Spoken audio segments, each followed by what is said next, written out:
وَأَن تَقُولُوا عَلَى اللَّهِ مَا لَا تَعْلَمُونَ صدق اللہ العظیم۔ شروع اللہ کے نام سے کہ جو بڑا مہربان نہایت رحم فرمانے والا ہے۔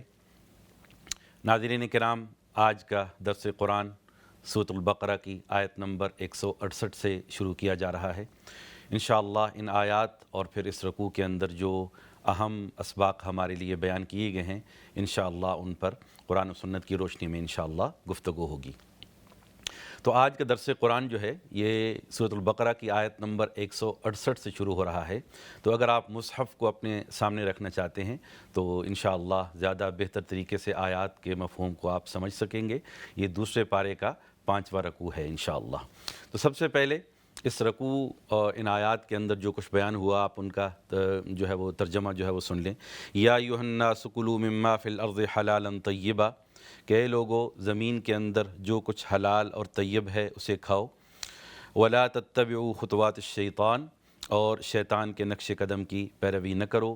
انہ لکم عدو مبین، یقیناً وہ تمہارا کھلا دشمن ہے۔ وہ شیطان تمہیں حکم دیتا ہے بدی اور بے حیائی کا، اور اس بات کا کہ تم اللہ کی طرف وہ باتیں منسوب کرو جن کے بارے میں تمہیں کوئی علم نہیں ہے۔ تو یہ ان آیات کی میں نے تلاوت کی، اور انشاءاللہ آج کا درس قرآن ان آیات سے جو ہے وہ شروع کیا جا رہا ہے۔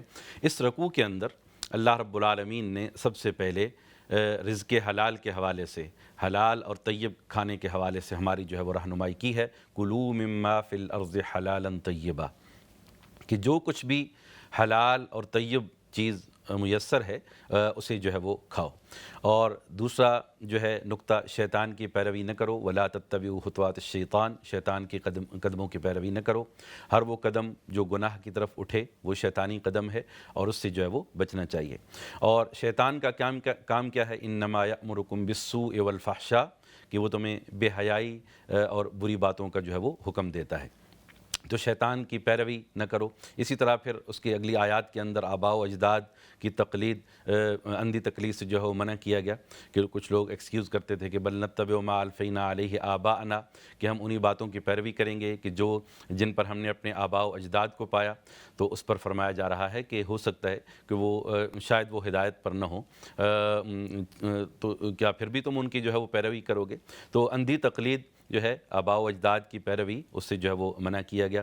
اس کے بعد جو لوگ عقل و فکر سے عاری ہیں، سوچنے سمجھنے کی صلاحیت نہیں رکھتے، یعنی آنکھیں ہیں لیکن بصیرت والے آنکھیں نہیں ہیں، دل ہے لیکن بصیرت والا دل نہیں ہے، ان کی جو ہے وہ مذمت جو ہے وہ بیان کی گئی۔ صم بکم عمی فہم لا یعقلون۔ اس کے بعد کلوا من طیبات واشکروا للہ، کہ اللہ کی پاکیزہ چیزیں کھاؤ، جو کچھ بھی اللہ نے حلال اور طیب چیزیں پیدا کی ہیں ان کو کھاؤ، اور اللہ کا شکر ادا کرو۔ تو حلال جو کچھ میسر ہے اس کو استعمال کرو، اور اس نعمت پر، یعنی رزق حلال کی نعمت پر اللہ کا جو ہے وہ شکر ادا کرو۔ اور پھر اس کے بعد کچھ حرام چیزوں کو صراحت کے ساتھ ممانعت کی گئی، اس لیے کہ اسلام کے اندر یہ ایک بڑا اہم چیز ہے حلال اور حرام کا کنسپٹ۔ ہر مسلمان کو یہ سمجھنا چاہیے کہ کون سی چیز ہمارے لیے حلال ہے اور کون سی چیز ہمارے لیے حرام ہے۔ اور پھر اس کے بعد استثناء بھی بتایا گیا، چونکہ ہمارا دین فطرت ہے، جو چیزیں حلال ہیں وہ ہم نے استعمال کرنی ہے، جو حرام ہیں ان سے جو ہے وہ بچنا ہے۔ لیکن چونکہ یہ دین فطرت ہے تو بعض دفعہ کوئی ایسی حالت اضطرار آ سکتی ہے جہاں پہ ہو سکتا ہے ہمیں ان چیزوں کے استعمال کی ضرورت ہو، مثلاً کوئی بہت ایکسیپشنل سچویشن ہے، جان بچانی ہے، تو اس کے لیے بھی یہاں پہ بتا دیا گیا، لیکن 2 شرائط کے ساتھ، غیر باغ ولا عاد، کہ اللہ کی سرکشی بھی نہ ہو، نافرمانی بھی نہ ہو، اور حد سے تجاوز بھی نہ ہو۔ اور اس کے بعد اس رکوع کے آخری آیات کے اندر دین فروشی کی ممانعت جو ہے وہ بیان کی گئی۔ دین کو کاروبار نہ بناؤ، اللہ کی آیات کو نہ بیچو، جس طرح حدیث مبارک کے اندر بھی آتا ہے کہ یبیع دینہ بعرض من الدنیا، کہ وہ آدمی بڑا بد نصیب ہے کہ جو دنیا کے بدلے میں اپنے دین کو جو ہے وہ بیچ دیتا ہے۔ تو یہ اہم تفسیری نکات تھے اس رکوع کے۔ انشاءاللہ آج کے درس قرآن کے اندر میں کوشش کروں گا کہ آسان انداز کے اندر، عام فہم انداز کے اندر انشاءاللہ قرآن کی تفسیر کو جو ہے وہ بیان کی جائے۔ بہت زیادہ تفسیری منہ شگافیاں اور بہت زیادہ صرفی اور نحوی بحثیں عام آدمی چونکہ ان کو نہیں سمجھ سکتا، تو انشاءاللہ ان سے بچتے ہوئے آسان انداز میں فہم قرآن کی آپ کے سامنے جو ہے وہ گفتگو ہوگی۔ آج کے اگر درس کا موضوع اگر آپ ان آیات کا موضوع اگر آپ دیکھیں تو وہ اس کی رزق حلال کی اہمیت اور فضیلت جو ہے وہ معلوم ہوتی ہے۔ عموماً یہ غلط کنسپٹ بعض دفعہ ہمارے اندر آ جاتا ہے کہ شاید روزی کمانا یا رزق کے لیے کوشش کرنا یہ دنیا داری ہے۔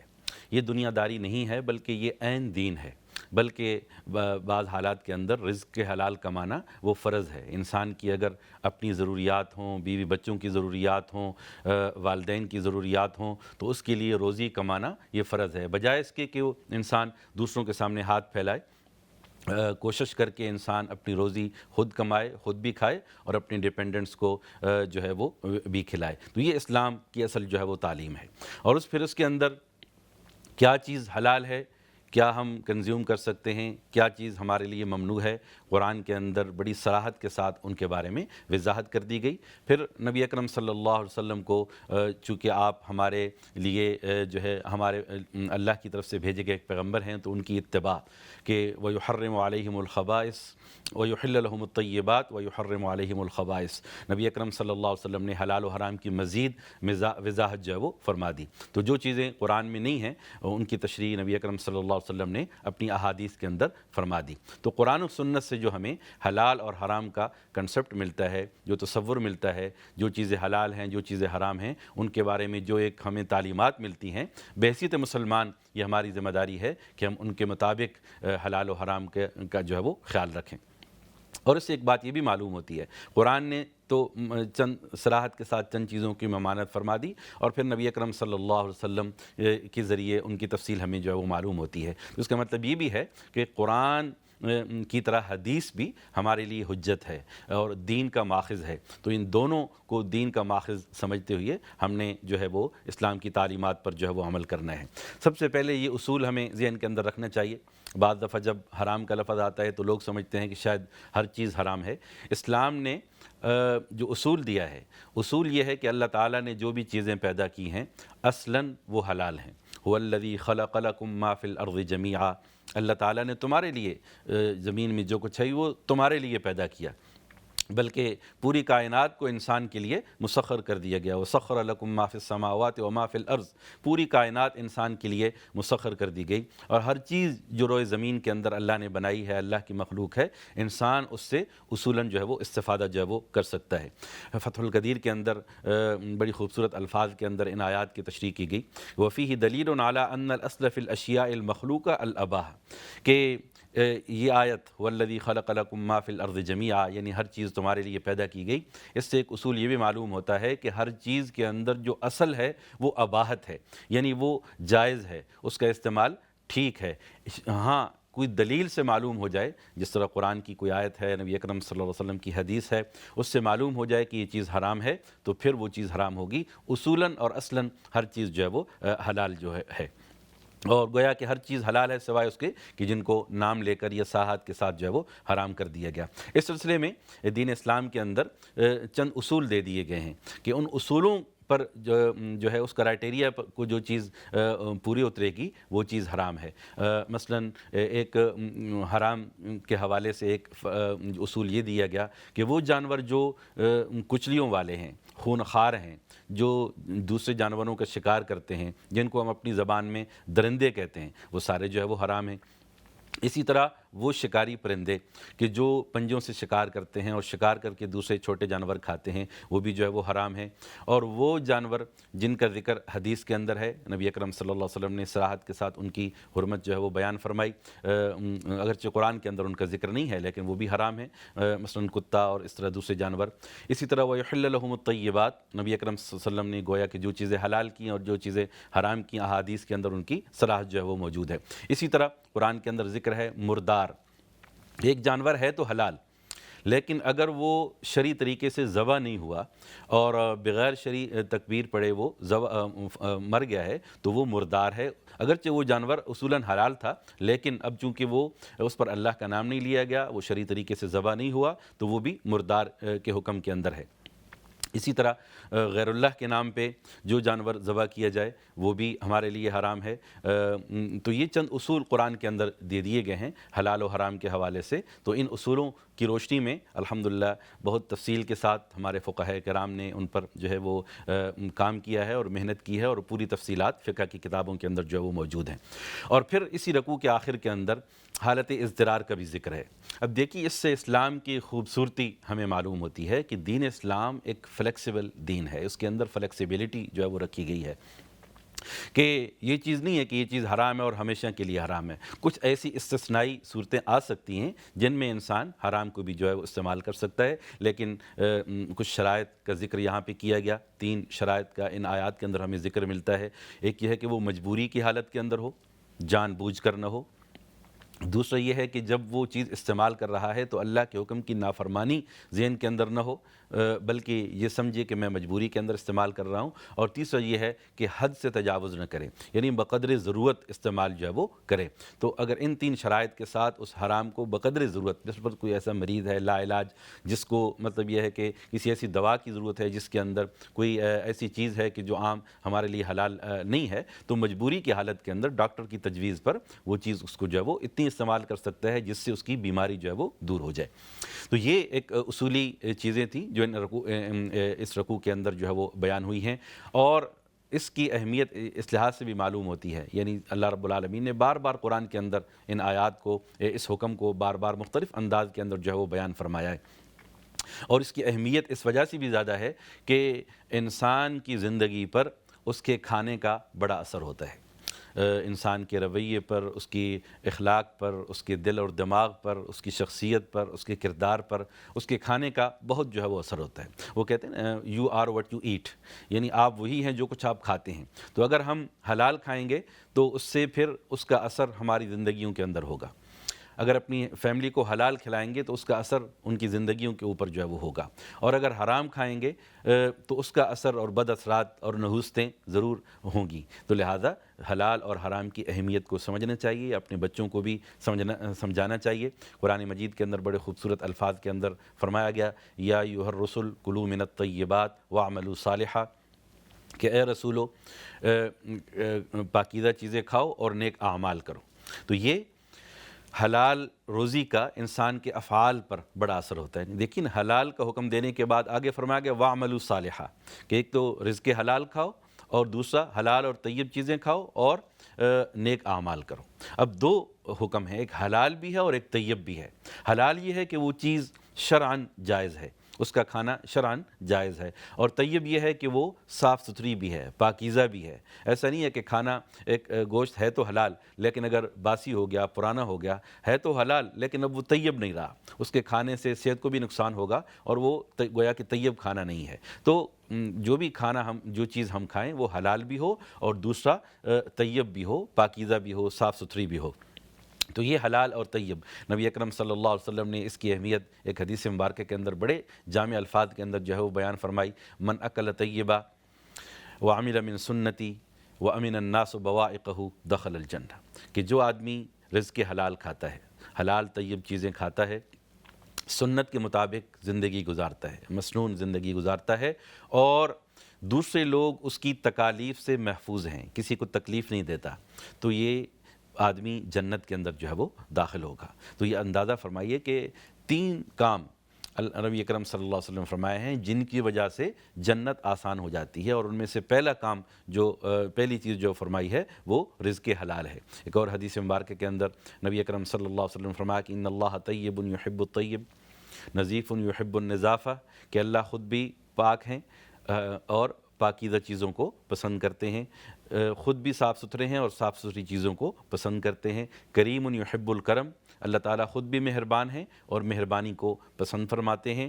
جواد یحب الجود، کہ اللہ تعالیٰ خود بھی سخی ہیں اور سخاوت کو پسند فرماتے ہیں۔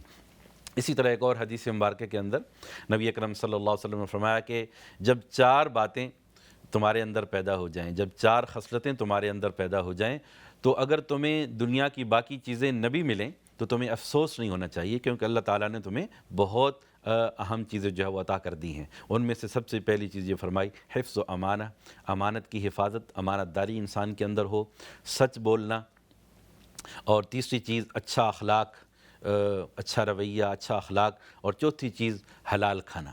جب یہ چار چیزیں انسان کو مل جائیں تو گویا کہ اس کی شخصیت کے اندر بہت یعنی کہ ایک اہم کردار کے اندر ایک اچھی چیز آ گئی ہے۔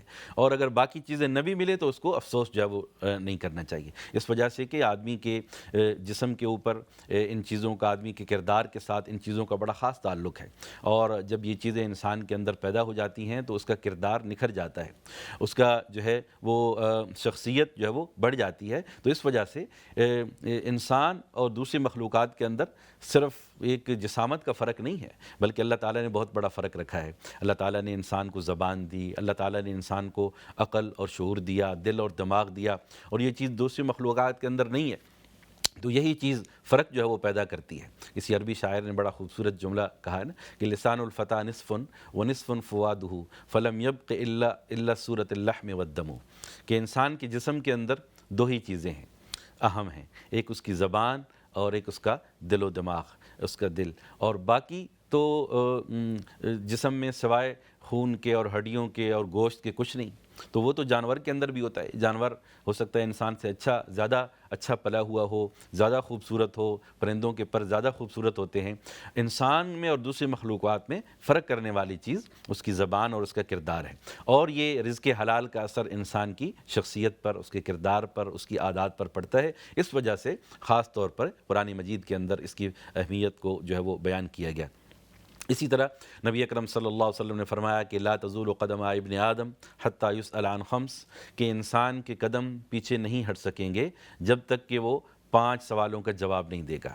عن عمرہ فیما افنا وعن شبابہ فیما ابلا، کہ زندگی کن کاموں کے اندر گزاری، جوانی کن کاموں کے اندر گزاری، اور مال کہاں سے کمایا اور کہاں پر خرچ کیا۔ تو یہ دیکھیے نا، یہ بھی اس کا تعلق بھی گویا کہ رزق حلال سے ہے، کہ ہم جو روزی کما رہے ہیں، جو رزق کما رہے ہیں، ہمارا سورس آف انکم کیا ہے، وہ بھی ہمیں جو ہے وہ حلال ہونا چاہیے۔ فاتقوا اللہ واجملوا فی الطلب، نبی اکرم صلی اللہ علیہ وسلم نے فرمایا کہ اللہ سے ڈرو اور روزی کمانے کے جائز طریقوں کو اختیار کرو۔ تو یہ بڑا اہم ہے، اس لیے کہ حرام کھانے سے انسان کی عبادات بھی قبول جو ہے وہ نہیں ہوتی۔ بعض دفعہ انسان یہ سمجھتا ہے کہ میں بہت عبادت گزار ہوں، تہجد گزار ہوں، روزے دار ہوں، حاجی ہوں، نمازی ہوں، لیکن دوسری طرف اگر انسان جو ہے اس کی روزی صحیح نہیں تو اس کے تمام اعمال اللہ کی نظر میں بیکار ہیں۔ وہ حج پر جائے گا تو حج قبول نہیں، وہ نماز پڑھے گا، نماز قبول نہیں، وہ زکوٰۃ دے گا، وہ زکوٰۃ جو ہے وہ قبول نہیں۔ اس لیے کہ حدیث مبارک کے اندر آتا ہے کہ لا يقبل اللہ صلاۃ بغیر طہور ولا صدقۃ من غلول، کہ اللہ تعالیٰ بغیر طہارت کے نماز کو قبول نہیں فرماتے، اور چوری کے مال میں سے صدقے کو قبول نہیں فرماتے۔ جو مال جس کو اللہ کے راستے کے اندر خرچ کیا جا رہا ہے، اگر وہ ہے ہی حرام تو کیسے وہ اللہ اس کو قبول کر کے انسان کے گناہوں کو جو ہے وہ بخش سکتے ہیں، اس کی مغفرت کر سکتے ہیں۔ حدیث مبارک کے اندر آتا ہے کہ جس طرح ایک پاک صاف پانی سے گندے کپڑے کو پاک صاف پانی سے ہی صاف کیا جا سکتا ہے، تو اسی طرح یہ نہیں ہو سکتا کہ جس طرح گندے پانی سے گندے کپڑے کو صاف کیا جائے، 100 دفعہ بھی دھوئیں گے وہ طہارت اس کو حاصل نہیں ہوگی۔ تو یہی چیز ہے کہ انسان اگر کوئی نیک عمل کرنا چاہتا ہے، اچھا عمل کرنا چاہتا ہے، تو اس کے لیے جو روزی وہ استعمال کرے، جو رزق وہ استعمال کھا کر وہ عبادت کرے، تو وہ بھی حلال ہونا چاہیے، تب اللہ تعالیٰ اس کی عبادات کو بھی قبول فرمائیں گے اور اس کی دعاؤں کو بھی جو ہے وہ قبول فرمائیں گے۔ ایک صحابی نے کہا یا رسول اللہ، سعد رضی اللہ تعالیٰ سے روایت ہے کہ میں نے نبی اکرم صلی اللہ علیہ وسلم سے پوچھا کہ یا رسول اللہ صلی اللہ علیہ وسلم، مجھے کوئی ایسی دعا بتائیں کہ میں مستجاب الدعوات بن جاؤں، کہ اللہ تعالیٰ میری دعاؤں کو قبول فرمانا شروع کر دیں۔ تو نبی اکرم صلی اللہ علیہ وسلم نے فرمایا کہ اے سعد، اپنے کھانے کو حلال کر لو، اللہ تعالیٰ تمہاری دعائیں قبول فرما دیں گے۔ تو یہ ایک بڑا اہم نقطہ ہے کہ آج ہم عبادات بھی کرتے ہیں، حج بھی کرتے ہیں، دعائیں بھی کرتے ہیں، ہر نماز کے بعد دعا کی، جمعے پر کی، رمضان میں کی، حج پر جا کر کی، لیکن ہماری دعائیں قبول نہیں ہوتی، قبول نہیں ہو رہی۔ ہو سکتا ہے ان کی اور بھی وجوہات ہوں، اور ہو سکتا ہے کہ وہ اللہ کی حکمت کے اندر وہ چیز ہمارے لیے نہ ہو، لیکن ایک وجہ یہ بھی ہو سکتی ہے کہ ہو سکتا ہے کہ ہمارا کھانا جو ہے وہ حلال نہ ہو سکتا ہے کہ ہماری روزی کے اندر کوئی ایسی کمی ہو کہ ہماری روزی حلال نہ ہو، جس کی وجہ سے وہ چیز ہماری دعاؤں کی قبول ہونے میں رکاوٹ جو ہے وہ بن رہی ہو۔ تو یہ ہے کہ انسان کو اللہ تعالیٰ نے دنیا کے اندر بھیجا، وہ جہاں اس کی باقی ضروریات ہیں ان کا خیال رکھا گیا، وہاں پر اس کی طبی ضروریات بھی ہیں، کھانا بھی اس کی ضرورت ہے۔ نبی اکرم صلی اللہ علیہ وسلم نے فرمایا کہ ان لجسدک علیک حقا، تمہارے جسم کا بھی تم پر حق ہے، ولعینک علیک حقا، تمہاری آنکھ کا بھی تم پر حق ہے، ولأہلک علیک حقا، تمہارے گھر والوں کا بھی تم پر حق ہے، ولربک علیک حقا، تمہارے رب کا بھی تم پر حق ہے، فآت کل ذی حق حقہ، ہر ایک کو اس کا حق دو۔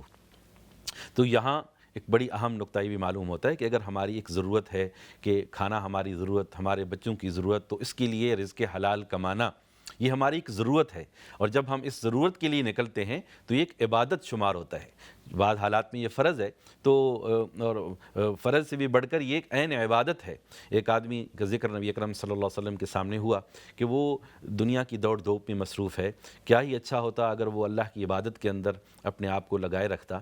تو نبی اکرم صلی اللہ علیہ وسلم نے فرمایا کہ اگر وہ شخص اس لیے روزی کمانے کے لیے جا رہا ہے کہ اپنے بوڑھے والدین کی مدد کرے، تو وہ اللہ کے راستے کے اندر ہے۔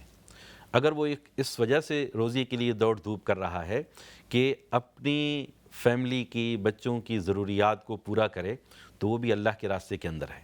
اگر وہ اس لیے رزق حلال کما رہا ہے، دوڑ دھوپ کر رہا ہے اس کے لیے کہ اپنی ضروریات کو پورا کرے، کسی کے سامنے اس کو ہاتھ نہ پھیلانے پڑیں، تو پھر بھی وہ اللہ کے راستے کے اندر ہے۔ تو یہ دیکھیے نا کہ جو روزی کما رہا ہے، رزق حلال کما رہا ہے، وہ عبادت ہی نہیں کر رہا، وہ اللہ کے راستے کے اندر ہے۔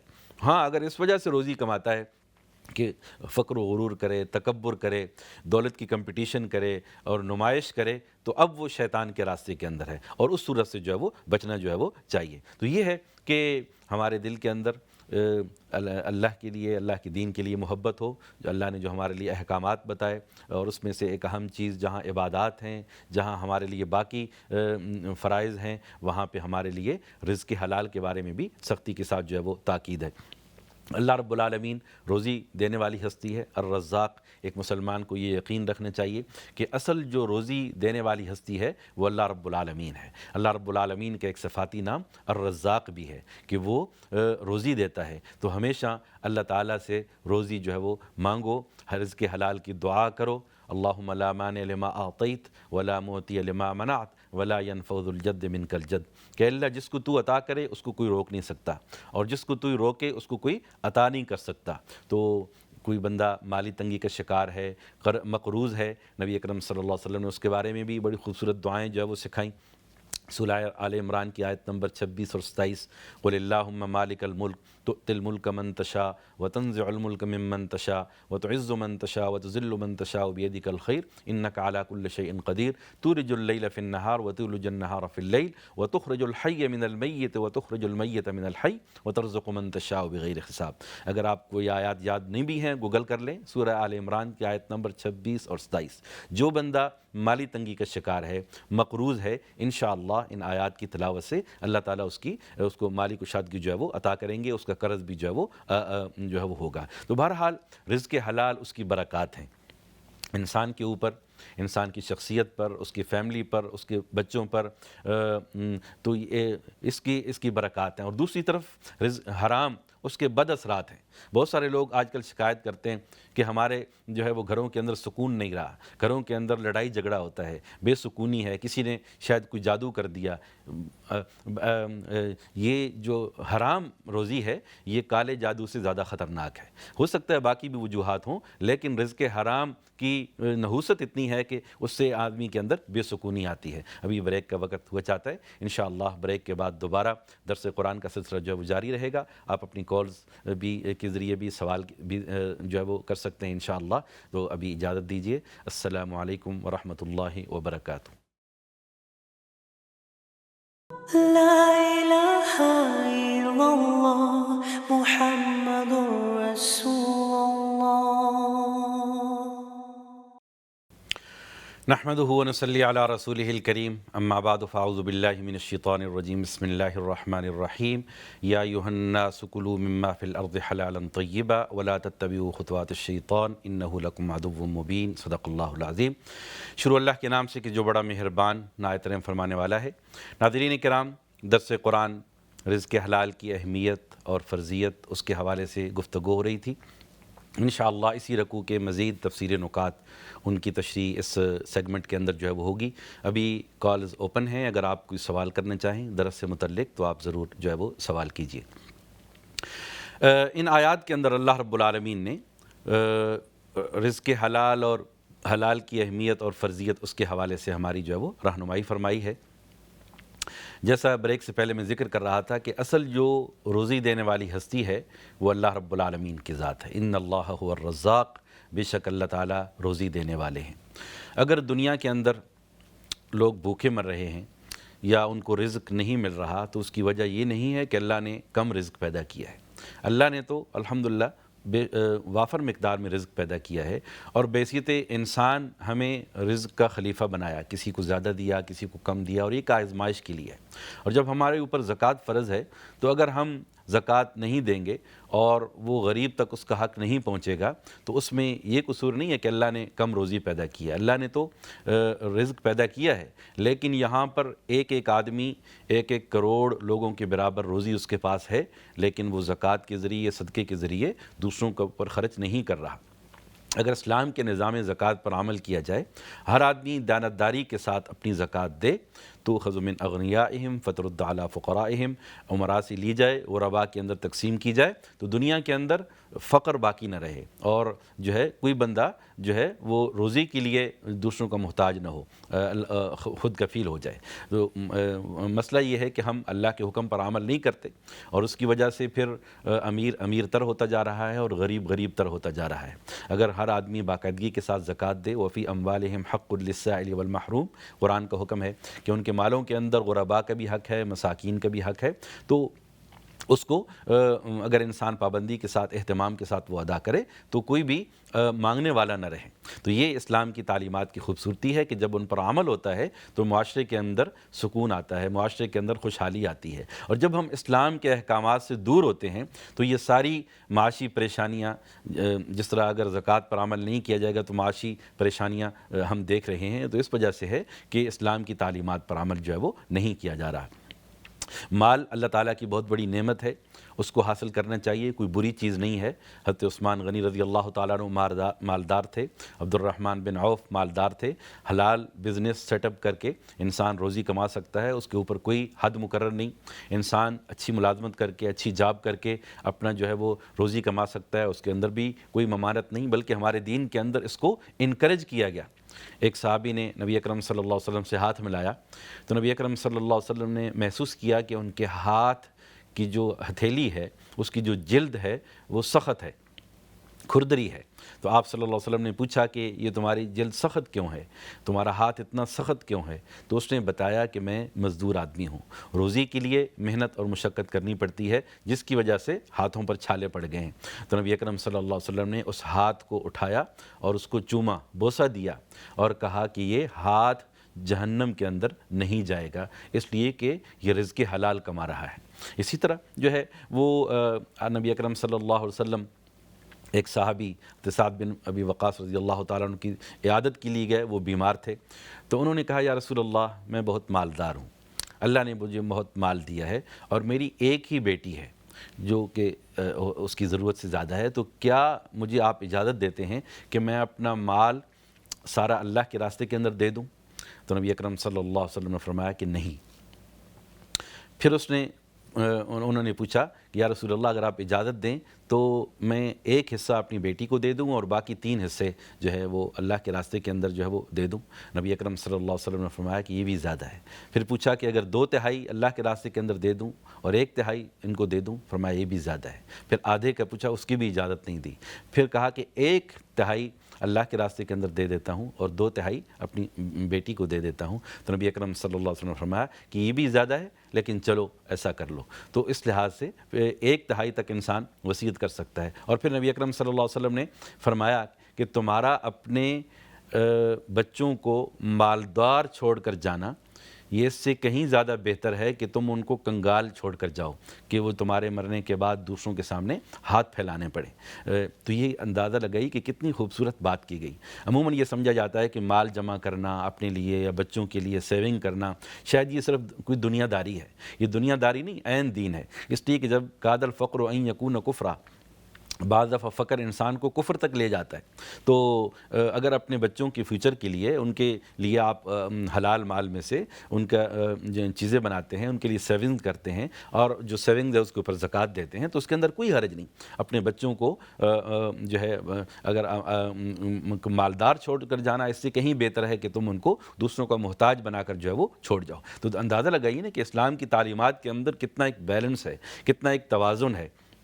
ہم جب حج پر جاتے ہیں، عمرے پر جاتے ہیں، زمزم پیتے ہیں، تو وہاں پر جو ہمیں دعا سکھائی گئی اس کے اندر بھی ورزقاً واسعہ کا ذکر ہے کہ اللہ میں تجھ سے کشادہ رزق کا جو ہے وہ سوال کرتا ہوں. تو روزی کمانا، روزی کے اندر کشادگی کے لیے محنت کرنا، بزنس سیٹ اپ کرنا، ملازمت کرنا، دوڑ دھوپ کرنا، یہ عین عبادت ہے اور اس کے اندر کوئی حرج نہیں. ہاں ایک شرط یہ ہے کہ رجال اللہ تلہیہم تجارت ولا بیع عن ذکر اللہ، کہ وہ لوگ ان کو ان کی تجارت، ان کا بزنس جو ہے وہ اللہ کے راستے کے اندر سے نہیں روکتا. تو اللہ کا راستہ جب نماز کا وقت ہو جائے انسان نماز قضا نہ کرے، جو فرائض ہیں ان کی پابندی کرے، اور دوسری طرف انسان جائز ذرائع میں سے، اور جیسے میں نے حدیث بریک سے پہلے بھی کہی تھی واتقوا اللہ واجملوا فی الطلب، روزی کی جو جائز ذرائع ہیں ان کو انسان جو ہے وہ اختیار جو ہے وہ کرے.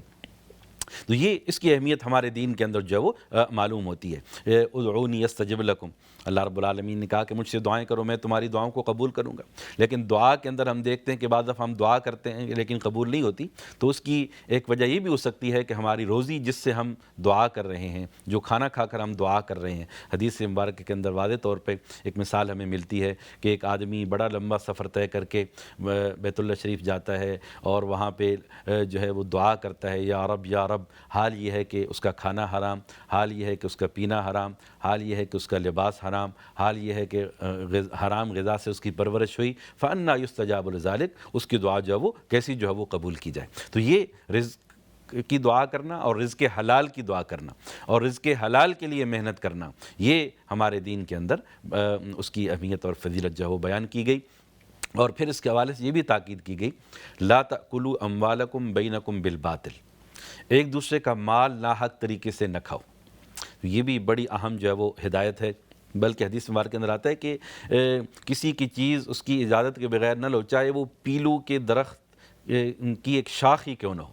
یعنی پیلو کا درخت جس سے، یعنی آپ نے یہ جس طرح ایک مسواک ہوتا ہے، یہ اس کی جو لکڑی ہوتی ہے یہ پیلو کے درخت سے آتی ہے. یعنی اتنی چیز کہ جو ایک مسواک کی طرح ہے وہ بھی نہ لو، چاہے اس کی قیمت ظاہر ہے کہ ایک مسواک اس کی کیا قیمت ہے، 1 پاؤنڈ یا اس سے بھی کم ہوگی. تو وہ چیز بھی کسی کی اجازت کے بغیر استعمال کرنا، لینا جو ہے وہ درست جو ہے وہ نہیں ہے. تو اس وجہ سے ہمیں کوشش کرنی چاہیے کہ انسان جہاں عبادات پر فرائض ہیں، فرض روزہ، فرض نماز، فرض زکوٰۃ، فرض حج، وہاں پہ رزق حلال کا بھی دیکھے، اس کی ضروریات ہیں تو یہ بھی ایک فریضہ اس کے اوپر ہے. طلب کسب حلال فریضۃ بعد الفریضہ، کہ روزی رزق حلال کمانا فرائض کے بعد ایک فریضہ ہے. نبی اکرم صلی اللہ علیہ وسلم نے فرمایا کہ 4 باتیں انسان کی بدبختی کی علامت ہیں. جب انسان کی آنکھیں خشک ہو جائیں، جب انسان کا دل سخت ہو جائے. آنکھیں خشک ہونے کا مطلب یہ ہے کہ آنکھوں سے آنسو نہیں نکلتے. اگر توبہ کے آنسو نکلیں گے، چاہے وہ مکھی کے سر کے برابر ہی کیوں نہ ہو، اللہ تعالیٰ بندے کی مغفرت فرماتے ہیں. اور یہ دل کا نرم ہونا یہ بھی اللہ کی رحمت کی علامت ہے. دل سخت ہو جائے، کسی کو مصیبت پر پریشانی کے اندر دیکھ کر انسان کے اندر نرمی پیدا نہ ہو، یہ بھی بہت بڑی محرومی ہے. اور پھر طول عمل، لمبی منصوبہ بندی. عمر تو رہ گئی ہے تھوڑی، لیکن منصوبے، مالی منصوبے بڑے بڑے بنائے ہوئے ہیں، ان کو بھی ایک حد کے اندر جو ہے وہ رکھنا چاہیے. والحرص الدنیا، اور دنیا کی حرص. دنیا میں حرام کمانے اور حرام کی طرف جانے کی وجہ کیا ہے کہ ہم نے اپنے اندر ایک حرص پال لی ہے، مال کی حرص، مال کثرت کی طلب، جس کو قرآن کے اندر بھی ذکر ہے الہاکم التکاثر حتی زرتم المقابر، کہ کثرت کی طلب نے اور حوث نے تم کو غفلت میں ڈال دیا ہے. لوگ دنیا کے کاموں میں، دھندوں میں اتنے مصروف ہو گئے ہیں کہ اپنے رب کو جو ہے وہ بھلا دیا ہے. تو اس سے اس کیفیت سے جو ہے وہ بچنے کی تاکید کی گئی کہ انسان توازن کے اندر بیلنس کے ساتھ اللہ کی حق کو بھی پورا کرے، اللہ کی مخلوق کے بھی حق کو پورا کرے. انسان کی ضروریات ہیں، اس کے مطابق روزی کمائے، لیکن نماز کی قیمت پر نہیں. اللہ کی نافرمانی کی قیمت پر نہیں، حرام کی قیمت پر نہیں۔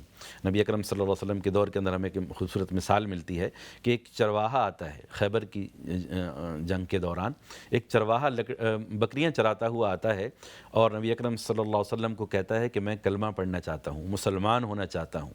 نبی اکرم صلی اللہ علیہ وسلم نے فرمایا کہ ٹھیک ہے الحمدللہ، لیکن یہ جو تم بکریاں چرا رہے ہو یہ تم ان کے مالک نہیں ہو، ان کا مالک کوئی اور ہے۔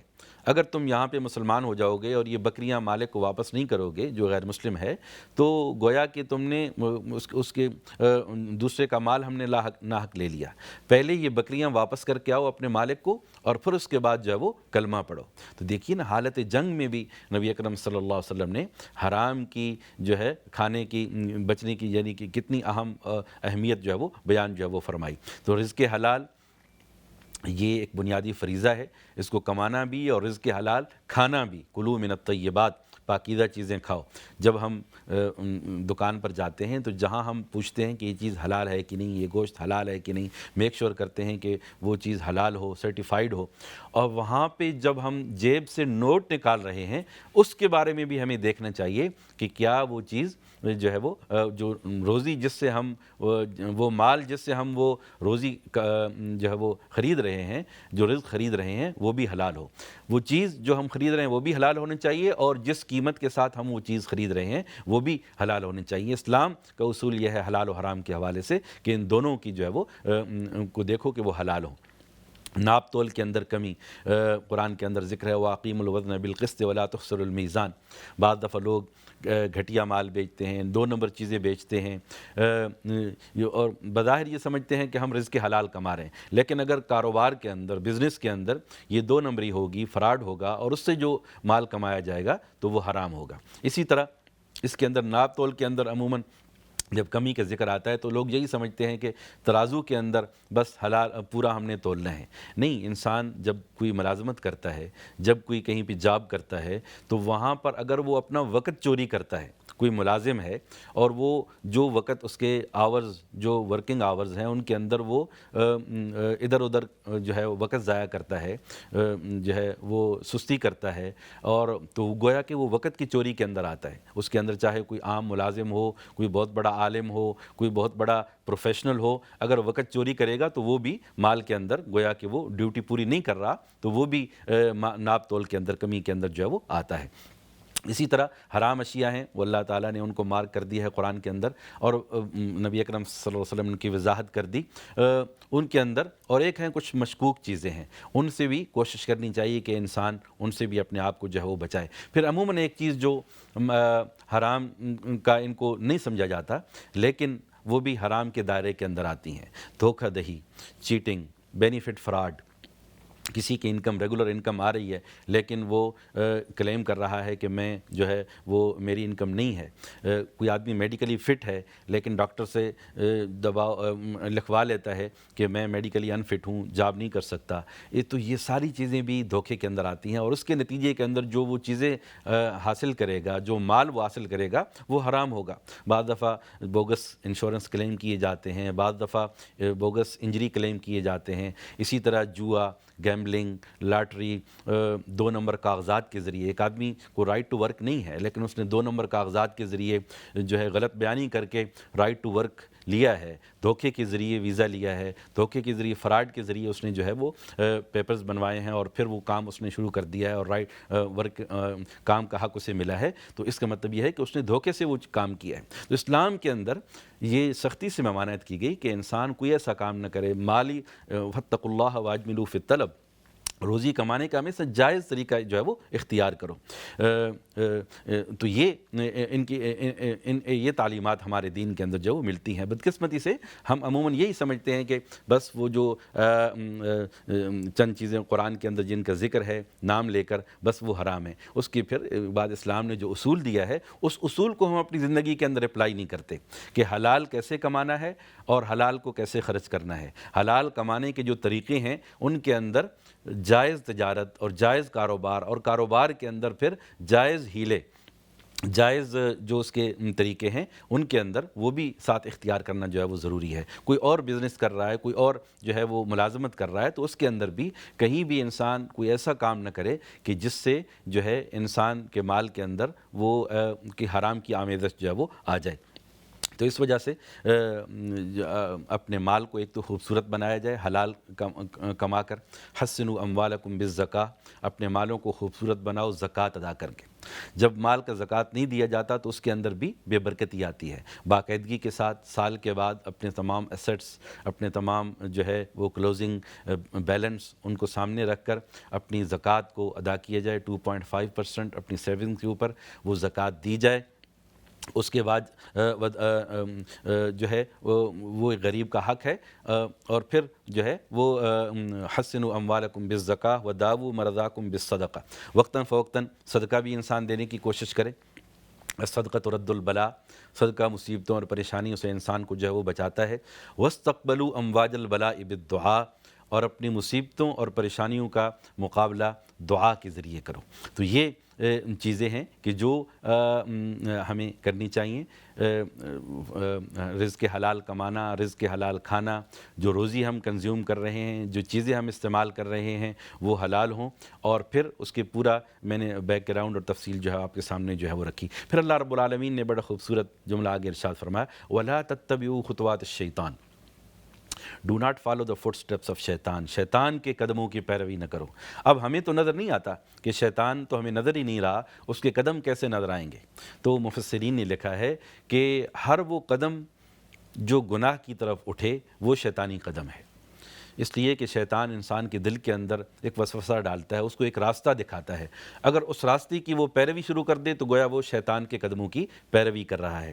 حدیث مبارکہ کے اندر آتا ہے کہ ہر انسان کے دل کے اندر دو خیال آتے ہیں۔ ایک خیال فرشتہ ڈالتا ہے جو نیکی کا خیال ہوتا ہے، اچھائی کا خیال ہوتا ہے، تمہیں چاہیے کہ اس خیال کو اپنے دل کے اندر جگہ دو۔ نیکی کا جو تمہارے اندر ایک ارادہ پیدا ہوا ہے اس پر عمل کی کوشش کرو، اس لیے کہ وہ اللہ کے فرشتے کی طرف سے ہے، اچھا خیال ہے۔ اور دوسرا ایک وسوسہ ہے جو شیطان کی طرف سے ہوتا ہے، جو گناہ کا خیال ہے۔ شیطان ہمیشہ جو وسوسہ ڈالے گا وہ اللہ کی نافرمانی کا ڈالے گا، وہ گناہ کی طرف دھیان کا خیال تمہارے دل کے اندر ڈالے گا۔ تو جو ہی ایسا وسوسہ ذہن کے اندر آئے فوراً اعوذ باللہ من الشیطان الرجیم پڑھ لو، اللہ کی پناہ کے اندر جو ہے وہ آ جاؤ۔ اس کے بعد انہی آیات کے اندر آگے جو ہے بیان کہ کلوا من الطیبات، کہ پاکیزہ چیزیں کھاؤ اور اللہ کا شکر ادا کرو۔ یہ بھی ایک اہم چیز ہے کہ جو کچھ اللہ تعالیٰ بندے کو روزی عطا فرما دیں، رزق حلال عطا فرما دیں، اس پر قناعت اختیار کر لے۔ اللہم قنعنی بما رزقتنی، یہ بڑی خوبصورت دعا ہے۔ نبی اکرم صلی اللہ علیہ وسلم نے فرمایا کہ اے اللہ جو کچھ تو نے مجھے رزق دیا ہے اس کے اوپر قناعت بھی مجھے عطا فرما دے، شکر بھی اختیار جو ہے وہ عطا فرما دے، کہ جو کچھ اللہ نے رزق حلال دیا ہے انسان اس پر قناعت کرے اور صبر و شکر کے ساتھ اس پر جو ہے وہ اسی کے اوپر جو ہے وہ گزارا کرے۔ نبی اکرم صلی اللہ علیہ وسلم نے فرمایا کہ وہ آدمی بڑا خوش نصیب ہے جس کو اللہ تعالیٰ نے بقدر ضرورت روزی دے دی اور اس پر وہ قناعت بھی، اس رزق حلال بقدر ضرورت دے دیا اور اس پر اس نے شکر بھی کر لیا، تو وہ آدمی بڑا خوش نصیب ہے۔ اس لیے کہ دنیا کے اندر روزی کی تو کوئی حد نہیں ہے، ہر مالدار سے اوپر بڑا مالدار موجود ہے، ہر نعمت سے اوپر بڑی نعمت موجود ہے۔ اگر انسان یہ سوچتا رہے کہ فلاں کے پاس اتنی دولت ہے میرے پاس اتنی نہیں، تو یہ کمپیریزن انسان کو ایک نفسیاتی مریض بنا دیتا ہے۔ اس وجہ سے نبی اکرم صلی اللہ علیہ وسلم نے بڑی خوبصورت الفاظ کے اندر نصیحت فرمائی کہ دنیا کے لحاظ سے ہمیشہ اپنے سے نیچے والی آدمی کو دیکھو اور دین کے لحاظ سے ہمیشہ اپنے سے اوپر والے آدمی کو دیکھو، تم کبھی پریشان نہیں ہوگے۔ دین کے لحاظ سے اپنے سے اوپر والے آدمی کو دیکھو، فلاں کتنی اچھی نماز پڑھتا ہے، کتنا زیادہ اللہ کے راستے کے اندر خرچ کرتا ہے، کتنا اللہ کی دین کے لیے قربانی دیتا ہے، کتنا اللہ کی دین کے لیے وقت دیتا ہے، اور اس کو ایک آئیڈیل بنا کر اس کے ویسا بننے کی کوشش کرو۔ اور دوسری طرف جو دنیا میں تم سے آگے ہے اس کو نہ دیکھو، اگر اس کو دیکھو گے تو پھر کبھی بھی تمہارے اندر قناعت نہیں آ سکے گی۔ اس لیے کہ حدیث مبارک کے اندر آتا ہے کہ لو کان لابن آدم وادیا من ذهب احب ان یکون له وادیان، کہ انسان کو ایک وادی سونے کی ملے وہ اس پر قناعت نہیں کرتا، وہ کہتا ہے کہ میرے پاس دو ہونے چاہیے۔ اور اس کے بعد انسان کے پیٹ کو سوائے قبر کی مٹی کے کوئی چیز نہیں بھر سکتی۔ تو جو کچھ اللہ نے رزق حلال دے دیا اس کے لیے کوشش کرو، جو اللہ نے تمہیں رزق حلال میسر تمہیں مل جائے اس پر قناعت اختیار کرو، اللہ کا شکر ادا کرو، اور حوث، مال کی حوث اور حرص اپنے دل کے اندر پیدا نہ کرو۔ نبی اکرم صلی اللہ علیہ وسلم نے فرمایا کہ 2 خط کھینچے، فرمایا کہ ایک لمبا خط تھا اور ایک چھوٹا خط تھا۔ فرمایا کہ یہ جو لمبا خط ہے یہ انسان کی خواہشات ہیں، اور یہ جو چھوٹی لکیر ہے یہ انسان کی بقیہ عمر ہے۔ اب بقیہ عمر اس کی رہ گئی ہے 10 سال، لیکن اس کے جو مالی منصوبے ہیں اور پلان ہیں وہ 50 سال کے ہیں، تو یہ کیسے پورے ہوں گے؟ تو اس وجہ سے ہمیشہ اللہ سے عافیت مانگنی چاہیے، اللہ سے رزق حلال کی دعائیں جو ہے وہ مانگنی چاہیے۔ نبی اکرم صلی اللہ علیہ وسلم نے بڑی خوبصورت دعا جو ہے وہ سکھائی، اللہم لا تجعل الدنیا اکبر ہمنا ولا مبلغ علمنا ولا غایت رغبتنا، کہ اللہ دنیا کو ہمارا سب سے بڑا درد سر نہ بنانا، ولا مبلغ علمنا، اے اللہ ہمارے علم کی انتہا دنیا نہ بنانا، ولا غایت رغبتنا، اے اللہ ہماری خواہشات کی انتہا بھی دنیا کو نہ بنانا، کہ ہر وقت انسان سوتے جاگتے اسی فکر کے اندر رہے کہ کہیں سے 4 پیسے زیادہ آ جائیں، کہیں سے میرے پاس مال زیادہ آ جائے۔ ٹھیک ہے، اللہ سے دعا بھی کرو، رزق حلال کے لیے کوشش بھی کرو، بزنس بھی کرو، ملازمت بھی کرو، لیکن اس کو اپنے اوپر نفسیاتی طور پر سوار نہ ہونے دو۔ جو کچھ جائز طریقے سے، حلال طریقے سے انسان کو مل جائے اللہ کا شکر ادا کرو۔ اور ایک اور دعا بھی ہے، نبی اکرم صلی اللہ علیہ وسلم نے سکھایا، اللہم انی اسألک علما نافعا ورزقا طیبا وعملا متقبلا، کہ اللہ میں تجھ سے سوال کرتا ہوں ایسے علم کا کہ جو نفع دینے والا ہے، ایسے رزق کا کہ جو پاکیزہ ہے، اور ایسے عمل کا کہ جو اللہ جس کو تو قبول فرما لے۔ تو اگر یہ چیز انسان کی دنیا کے اندر یہ چیز آ جائے کہ انسان کی روزی حلال ہو جائے، انسان کا کھانا پینا حلال اور طیب ہو جائے، یقین جانیے انسان کی زندگی خود بھی وہ سکون کے اندر ہوگا، اس کی فیملی والے بھی سکون کے اندر ہوں گے، اللہ اس کی برکات اس کو جو ہے وہ عطا فرما دیں گے۔ تو خلاصہ آج کے درس کا یہ ہے کہ الحمدللہ ہم نے جو آیات پڑھی، یا ایھا الرسل کلوا من الطیبات واعملوا صالحا، رزق حلال کے حوالے سے، شیطان کی پیروی نہ کرنے کے حوالے سے ہمیں جو ہے وہ تاکید کی گئی، اور شیطانی کام کیا ہے، انما یأمرکم بالسوء والفحشاء، وہ تمہیں بے حیائی کا اور بری باتوں کا جو ہے وہ حکم جو ہے وہ دیتا ہے۔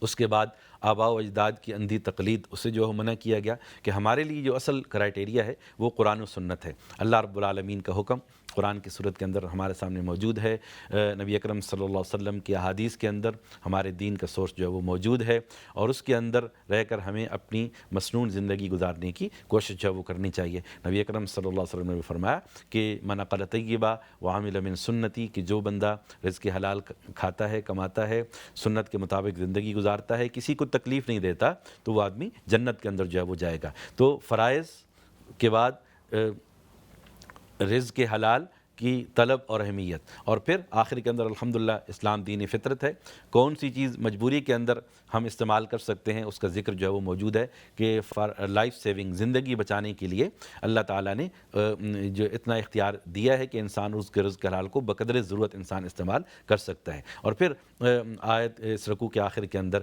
دین کی اہمیت اور کو بتایا گیا کہ اپنے دین پر دنیا کو، اپنے دین کو قربان نہ کرو دنیا کے لیے، بلکہ اب اللہ کو، اللہ کے رسول کے حکم کو مقدم رکھو، اور اس کو جو ہے وہ اہمیت دو، اپنے دین کو نہ بیچو چند ٹکوں کے لیے، جو ہے حرام کی چند پیسوں کے لیے۔ ایسا نہ ہو کہ اللہ کی نافرمانی شروع کر دو، اللہ کی بغاوت شروع کر دو۔ اللہ تعالیٰ سے دعا ہے آج کے درس کے اندر جو کچھ بیان ہوا اس پر مجھے بھی اور آپ کو بھی عمل کی جو ہے وہ توفیق عطا فرمائے۔ اللہ تعالیٰ سے دعا ہے اللہ تعالیٰ ہم سب کو قرآن مجید پڑھنے کی، سمجھنے کی، قرآن مجید پر عمل کرنے کی اللہ تعالیٰ ہم سب کو جو ہے وہ توفیق عطا فرمائے۔ اور جو دعائیں ہم نے رزق کے حلال کے حوالے سے آج ہم نے پڑھی، بڑی اہم دعائیں تھیں، ان دعاؤں کو بھی اللہ تعالیٰ ہم سب کے لیے جو ہے وہ قبول فرمائے۔ اللہ تعالیٰ آپ سب کے رزق کے اندر، کاروبار کے اندر، ملازمت کے اندر، روزی کے اندر اللہ تعالیٰ برکات عطا فرمائے۔ اللہ تعالیٰ ہم سب کو رزق حلال کمانے کی، کھانے کی جو ہے وہ توفیق عطا فرمائے۔ حلال اور طیب چیزیں اللہ تعالیٰ ہم سب کو جو ہے وہ عطا فرمائے، اور اللہ تعالیٰ ہم کو اور آپ سب کو کسی کا محتاج نہ بنائے۔ اقول قولی ھذا واستغفر اللہ لی ولکم ولسائر المسلمین فاستغفروا انہ هو الغفور الرحیم، وآخر دعوانا ان الحمد للہ رب العالمین۔